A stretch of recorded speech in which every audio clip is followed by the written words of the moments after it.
உலக test championship இறுதிப் போட்டிக்கு தென்னாப்பிரிக்க அணி தகுதி பெற்ற நிலையில இந்தியாவிற்கான வாய்ப்புகள் தொடர்பா தகவல்கள் வெளியாக இருக்கு. ஃபைனல்ஸ்க்கு இந்தியா முன்னேற வேண்டுமானால் ஆஸ்திரேலியாவிற்கு எதிரான 5வது டெஸ்ட் போட்டியில கட்டாயம் ஜெயிக்கணும்.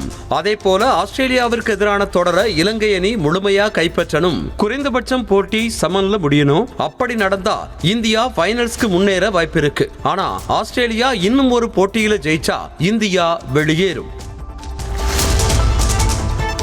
2024 அதிக டெஸ்ட் ரன்கள் எடுத்த வீரர்கள் பட்டியல 2வது இடத்துல இருக்காரு இந்திய வீரர் ஜெய்ஸ்வால். மேலும் ஒரு வருஷத்துல அதிக டெஸ்ட் ரன்களை எடுத்த இந்திய வீரர்கள் பட்டியல 3வது இடத்தை பிடிச்சிருக்கார். 1562 ரன்களோட சச்சின் இந்த பட்டியல முதலிடத்துல இருக்கார். 1555 ரன்களோட 2வது இடத்துல கவாஸ்கரும், அதுக்கு அடுத்தபடியா 1478 ரன்களோட 3வது இடத்துல ஜெய்ஸ்வாலும் இருக்காங்க.